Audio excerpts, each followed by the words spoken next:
Back to prime time debate. Seshu sir, మొత్తంగా చూస్తున్నాం రెండు రాజకీయ పార్టీలు కూడా ఈ లిక్కర్ స్కామ్ ఆరోపణలతో రెండు పార్టీలకు సంబంధించిన కీలక నేతలు జైలు పాలవటంతో కాస్త ఆ పార్టీలపై ప్రభావం పడిందనేది మాత్రం సుస్పష్టంగా కనిపిస్తోంది. సో ముఖ్యంగా మనం ముందు ఢిల్లీ తీసుకుందాం. సో అధికారాన్ని కోల్పోవటం, అదేవిధంగా ముఖ్యమంత్రిగా ఉండి జైల్లో ఉండటం, వేరే వాళ్ళను అక్కడ కూర్చోబెట్టి పాలన సాగించడం, ఆ తర్వాత అధికారాన్ని కూడా కోల్పోయిన పరిస్థితి. సో ఏంటి ఆమ్ ఆద్మీ పార్టీ భవిష్యత్తు కోల్పోయిందా ఇప్పుడు? అంటే ఈ తీర్పుతో అంత వేగంగా దేశమంతా మళ్ళా విస్తరించే అవకాశాలు ఉన్నాయా? ఏ విధమైన వ్యూహాలు ఉండబోతున్నాయి? అట్ ది సేమ్ టైం తెలంగాణకు సంబంధించి ఒక రకంగా చెప్పాలంటే కేసీఆర్ కాస్త మనోవేదనకు గురయ్యారు అన్న టాక్ కూడా వినిపించింది. కాసేపు పార్టీలన్నీ పక్కన పెడదాం. పార్టీలను పక్కన పెట్టి చూస్తే మనోవేదనకు గురయ్యారు. ఓవైపు ఆ తర్వాత జరిగిన పరిణామాలతో కవిత కూడా పార్టీకి దూరమైన పరిస్థితి. సో ఏ విధమైన రాజకీయ సమీకరణాలు మారబోతున్నాయనుకోవచ్చు? మీ అనాలిసిస్ ఏంటి? వంశీ చాలా మంచి ప్రశ్న అడిగారు. అయితే అసలు ఈ కేసుకి ఆరిజిన్ ఏంటి, కేసుకు మూలం ఏంటి? ఢిల్లీ ప్రభుత్వము ఒక ఎక్సైజ్ పాలసీని తయారు చేసి ఆమోదం కోసం లెఫ్టినెంట్ గవర్నర్ కు పంపిస్తే లెఫ్టినెంట్ గవర్నర్ సంతకం పెట్టకుండా ఏం చేశారంటే, దీంట్లో నాకు అనుమానాలు ఉన్నాయి, క్విడ్ ప్రోకో జరిగినట్టు అనుమానాలు ఉన్నాయి, దీనిపైన దర్యాప్తు చేయండి అని ఒక అనుమానాన్ని బయటపెట్టాడు. ఆ అనుమానాన్ని తీగలాగితే డొంకంతా కదిలింది అనే సామెత ప్రకారంగా సిబిఐ, ఈడీ ఎంటర్ అయ్యి ఆ రకరకాల మనుషులను దర్యాప్తు చేశారు, అప్రూవర్స్ గా మార్చారు, పట్కపై జైల్లో పెట్టారు, తిహార్ జైల్లో పెట్టారు. ఇవన్నీ ఎంక్వైరీలు జరిగినాక కదా పెద్ద షార్ట్ షీట్ వేసింది. ఎంక్వైరీ జరిగినాక షార్ట్ షీట్ వేశారు కదా. అంటే మరి ఎంక్వైరీలు ఏం తెలినట్టు షార్ట్ షీట్ లో మీరు ఏం ఆధారాలు పొందుపరిచినట్టు? జడ్జి ఏమన్నా అంత లీగల్ నాలెడ్జ్ లేనటువంటి వ్యక్తినా? మీరు వేసినటువంటి ఛార్జ్ షీటు బలహీనంగా ఉంది, దాంట్లో సరైనటువంటి ఆధారాలు వాళ్లే లిక్కర్ స్కామ్ చేశారని చూపించే ఆధారాలు లేవు కాబట్టి జడ్జి ముందున్నటువంటి సవాల్ ఏంటది? జడ్జి ముందున్నటువంటి ఆప్షన్ ఏంటంటే ఆధారాలు లేవు కాబట్టి వీళ్ళందరినీ నిర్దోషులుగా నేను ప్రకటిస్తున్నాను, తీర్పిస్తున్నాను అని చెప్పేటటువంటి ఒక పరిస్థితి. అదే ఈ కేసులో కూడా జరిగినటువంటి ప్రాథమికమైనటువంటి అంశం అదేగా చూడాలి మనం. ఇప్పుడు ఆరోపణలు వస్తే లోపల పెడతారు, వెంకటరెడ్డి గారు చెప్పినట్టు ఆరోపణలు లోపల పెట్టి ఎంక్వైరీ చేస్తారు. ఎంక్వైరీ తర్వాత మీరు ఛార్జ్ షీట్ వేసినప్పుడు ఛార్జ్ షీట్ లో బలమైన ఆధారాలు చూపెడితే వాళ్ళకి శిక్ష పడుతుంది. బట్ అట్లా కదా, ఇప్పుడు మీరు జగన్మోహన్ రెడ్డి పైన ఇలాంటి కేసులు పెట్టినప్పుడు ఎవరు కంప్లైంట్ చేశారు? శంకర్ రావు, ఎర్రం నాయుడు కంప్లైంట్ చేస్తే అది కేసులు ఫైల్ అయినాయి. బట్ ఇక్కడ అట్లా కాదు. ఇక్కడ ఒక లెఫ్టినెంట్ గవర్నర్ ఆరోపణ చేస్తే, అనుమానం వ్యక్తం చేస్తే ఈ కేసు అనేది మొత్తం దేశవ్యాప్తంగా చర్చనీయాంశంగా మారిన సందర్భం ఉంది. అయితే ఇక్కడ మనం గమనించాల్సింది ఏంటంటే, ఇప్పుడు ఈ కేసులో ఈ తీర్పు ద్వారా బయటపడి లేకపోతే రిలీఫ్ అయినటువంటి వాళ్ళు, నిర్దోషులుగా బయటపడినటువంటి వాళ్ళకి రాజకీయంగా ఉపయోగపడుతుంది, నైతికంగా ఉపయోగపడుతుంది అనే విషయాన్ని మనం గమనించాలి.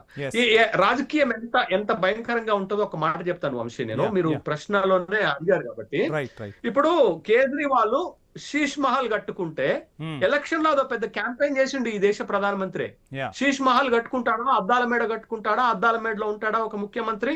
నేను ఆమ్ ఆద్మీ ముఖ్యమంత్రి అని చెప్పాడు కదా. మరి నువ్వు సేవా తీర్థ కట్టుకున్నావుగా, మరి ఆయన శీష్ మహల్ కట్టుకోవచ్చుగా, కట్టుకుంటే తప్పైతుంది. కానీ నువ్వు సేవా తీర్థ కట్టుకుంటేనేమో దేశం కోసం, ఆయన శీష్ మహల్ కట్టుకుంటేనేమో వ్యక్తిగత స్వార్థం కోసమా? కాబట్టి అంత పెద్ద ఎత్తున కేజ్రీవాల్ ని, సిసోడియాని, తర్వాత ఆమ్ ఆద్మీ పార్టీని ఈ లిక్కర్ కేసు ఆధారంగా బ్లేమ్ చేసిన మీరు ఢిల్లీ ఫలితాలు చూడండి. ఢిల్లీ ఫలితాలు ఏం జరిగినాయి? బీజేపీకి 47% వస్తే ఆమ్ ఆద్మీ పార్టీకి 43% వచ్చింది. Just small margin. వాళ్ళు 48 శాసనసభ స్థానాలు గెలిస్తే వీళ్ళు 27 గెలిచారు. అండ్ ఈ రోజు కేజ్రీవాల్ కూడా ప్రజలు నా వైపు నిలిచారు, నన్ను నమ్మారని కూడా చెప్పిన పరిస్థితి సార్. అదే నేనేమంటున్నాను వంశీ, కాంగ్రెస్ తో అక్కడ పొత్తు పెట్టుకొని ఉంటే ఆ 7% ఓట్లు కలిస్తే ఆమ్ ఆద్మీ పార్టీ కూడా ఢిల్లీలో గెలిచేదే అనేటటువంటి విషయాన్ని గమనించాలా.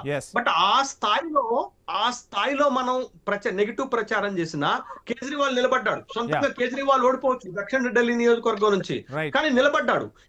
ఇప్పుడు ఎలక్షన్ పెట్టండి వంశీ, ఇప్పుడు ఎలక్షన్ పెట్టండి. మీరు ఢిల్లీలో రేఖా గుప్తా పరిపాలన పైన సాధారణ ప్రజలు, మురికివాడల్లో ఉన్న ప్రజలు, బస్తీల్లో ఉన్న ప్రజలు విరక్తి చెంది ఉన్నారు. ఆమె పరిపాలన మీద పూర్తి స్థాయిలో అసంతృప్తి ఉంది. ఇవాళ ఎలక్షన్ పెడితే ఆమ్ ఆద్మీ పార్టీ బంపర్ మెజార్టీతో గెలుస్తుంది. అంటే ఆ స్థాయిలో సంస్కరణలు తీసుకొచ్చిండు ఆమ్ ఆద్మీ పార్టీ. ఢిల్లీలో ఆ స్థాయిలో సంస్కరణలు తీసుకొచ్చారు. దేశమంతా కూడా సంస్కరణల వైపు చూసిన పరిస్థితి సార్. స్కూళ్ళ దగ్గర నుంచి మొదలు పెడితే తాగునీటి దగ్గర నుంచి అందరూ కూడా సంస్కరణ వైపు చూసిన పరిస్థితి. ఒక్క మాట చెప్తా వంశీ, ఇవాళ దేశవ్యాప్తంగా మహిళలకి అకౌంట్లలో డబ్బులు వేస్తున్న పథకం ఎవరు పెట్టారు? కేజ్రీవాలే పెట్టారు. మహిళలకు ఉచిత బస్సు ప్రయాణం ఎవరు పెట్టారు? కేజ్రీవాలే పెట్టారు కదా. ఇవన్నీ ఇవాళ దేశమంతా, ఈవెన్ భారతీయ జనతా పార్టీ ప్రభుత్వాలు కూడా ఇవే హామీలు ఇచ్చి బీహార్ లో అధికారంలోకి వచ్చాయి. కాబట్టి అదొకటైతే తెలంగాణకు వచ్చేసరికి ఈ తీర్పు కవిత యొక్క ఆత్మ విశ్వాసాన్ని పెంచుతుంది. కవిత రాజకీయ భవిష్యత్తుని నిలబెడుతుంది. కవిత పెట్టబోయేటటువంటి పార్టీకి ఒక బిగ్ బూస్ట్ దొరుకుతుంది. నైతికంగా తను ఒక బలంగా తయారయ్యేటటువంటి అవకాశం తనకు దక్కుతుంది. ఎందుకంటే ఇప్పటి వరకు తన పైన లిక్కర్ రాణి అని అనేక రకాలైనటువంటి కామెంట్స్ తోటి ఎంత కాదనుకున్నా అటు తండ్రి నుండి దూరం అవ్వటం, ఇటు రాజకీయంగా ఇబ్బందులు ఎదుర్కొనటం, సొంత పార్టీ పెట్టి నిలబడగలుగుతున్నా లేదా అనేటటువంటి సందేహాల మధ్య ఈ తీర్పు రావటం తోటి first moral Boost, political Boost, తర్వాత సెల్ఫ్ కాన్ఫిడెన్స్ ని పెంచుతుంది. కాబట్టి ఖచ్చితంగా ఇది కవిత గారికి కూడా రాజకీయంగా ఉపయోగపడే. అయితే శేషు సార్ కొంత ఎలా అయినా తెలుగు ప్రజలు కాస్త సెంటిమెంట్ కి ప్రాధాన్యత ఇస్తా ఉంటారు. అందులోనూ తండ్రి కూతురుకి ఉండే రిలేషను, తండ్రి కూతురుకు ఉండే సెంటిమెంట్ అనేది తెలంగాణలో తెలుగు ప్రజల్లో చాలా ఎక్కువగా కనిపిస్తుంది. అంటే అమ్మ కన్నా కూడా తండ్రితోనే ఆడబిడ్డలు సన్నిహితంగా ఉంటారన్న పరిస్థితి వింటూ ఉంటాం. సో ఈ నేపథ్యంలో కేసీఆర్కు కవిత దూరం అవ్వటం అనేది ఓ రకంగా రాజకీయాలు కాసేపు పక్కన పెడితే అందరినీ కూడా బాధించిన అంశం. సో ఈ తీర్పు తర్వాత వాళ్ళిద్దరూ, అంటే ఈరోజు వాళ్ళ మదర్కి కాల్ చేశాను, మాట్లాడాను అని చెప్పి కవిత ఎమోషనల్ అయిన పరిస్థితి. సో కేసీఆర్ కవితని దగ్గరకు తీసుకునే అవకాశం ఏమైనా ఉంటుందని మనం భావించవచ్చు అంటారా? వంశీ, ఇక్కడ ఉద్యమ సమయంలో కూడా అనేక సందర్భాల్లో ఒక చర్చ జరిగింది. కేసీఆర్ కి కవిత గారి పైన వల్లమాలిన ప్రేమ ఉంటుంది, కూతురు అంటే చాలా ఎఫెక్షన్ ఉంటది కేసీఆర్ గారికి అనేటటువంటి ఒక అభిప్రాయము మనం ఆ సందర్భాల్లో మాట్లాడాము. అది అనేక సందర్భాల్లో అది రుజువైనటువంటి సందర్భం కూడా ఉంది. బహుశా కవిత లిక్కర్ కేసులో అరెస్ట్ అయిన తర్వాత కేసీఆర్ రాజకీయంగా పెద్ద మౌనాన్ని దాల్చారు అనేటటువంటి విషయం మన కళ్ళ ముందు కనపడుతున్నటువంటి సాక్ష్యం. బట్ ఈ కేసు తోటి కొంత కేసీఆర్ కూడా ఎఫెక్టివ్ గా, అంటే తన భావోద్రేకాలను బయట పెట్టుకునేటటువంటి అవకాశం ఉంటుంది. తర్వాత కూతురు రిలీఫ్ అవ్వటం, తనకు కూడా ఒక రిలీఫ్ వచ్చినటువంటి అవసరం. పెద్ద ఆరోపణ, పెద్ద అవినీతికి సంబంధించినటువంటి ఆరోపణలతో ఒక డిఫేమ్ అవుతున్నటువంటి సందర్భంలో రావటము. తర్వాత మీరు కవిత స్పందించినటువంటి సందర్భంలో ఒక మాట చెప్పారు, నా తల్లికి తండ్రికి, నా అత్తకి మామకి, నా అత్త తరపు వాళ్ళకి కృతజ్ఞతలు, నాకు బలంగా సపోర్ట్ చేశారన్నారు. కానీ అన్నకు మాత్రం చెప్పలేదు. బట్ అది రాజకీయ పరమైనటువంటి అంశంగా మనం చూసినప్పటికి కూడా బట్ తండ్రి మీద చాలా రిగార్డ్ ఉంటుంది. అనేక సందర్భాల్లో తనకున్నటువంటి గౌరవాన్ని, తనకున్నటువంటి ప్రేమను రాజకీయంగా విభేదించినా చూపించినటువంటి సందర్భం ఉంది. But it's a big boost to Kavitha, it's a big boost to the KCR also. KCR కూడా ఒక బిగ్ రిలీఫ్ దొరుకుతుంది. ఎందుకంటే కుటుంబ పరంగా దొరుకుతుంది, రాజకీయ పరంగా దొరుకుతుంది. కాబట్టి ఒక విధంగా తన రాజకీయ భవిష్యత్తు నిర్మించుకునేటటువంటి క్రమంలో వచ్చినటువంటి ఈ తీర్పు తనని రాజకీయంగా బలోపేతం చేసుకోవడానికి దోహదపడుతుందంటే సందేహం లేదు. రెండోది, మీకు కేజ్రీవాల్ ఇప్పుడు ఏం చేయబోతున్నారు అనేది ప్రశ్న. వంశీ, ఇప్పుడు చాలా కీలకమైన ప్రశ్న ఏంటంటే కేజ్రీవాల్ ఈ తీర్పు తోటి తన పైన పడినటువంటి మచ్చ తొలగిపోయినటువంటి సందర్భంలో ఎంత అగ్రెసివ్ గా ప్రతిపక్షాలను ఏకం చేయబోతున్నారు. అండ్ ఇక్కడ ఇంకోటి శేషు సార్, ప్రతిపక్షాలనే కాదు ప్రాంతీయ పార్టీలను కూడా ఈసారి ఖచ్చితంగా టార్గెట్ చేసే అవకాశాలు కనిపిస్తున్నాయి అనుకోవచ్చా మనం? ఇప్పుడు మీకు ఆమ్ ఆద్మీ పార్టీ ఎదిగినటువంటి క్రమం ఏంటంటే అది ఒక జాతీయ పార్టీగా ఎదిగింది. అనేక రాష్ట్రాల్లో తన ఓటు బ్యాంకును పెంచుకున్నది. 2 రాష్ట్రాల్లో అధికారంలోకి వచ్చినటువంటి పార్టీ. బట్ ఇప్పుడు సహజంగా మోడీ, అమిత్ షా క్షమాపణ చెప్పాలి అని ప్రెస్ మీట్ పెట్టిన సందర్భంలోనే తన ఉద్దేశాలు బయటపడ్డాయి.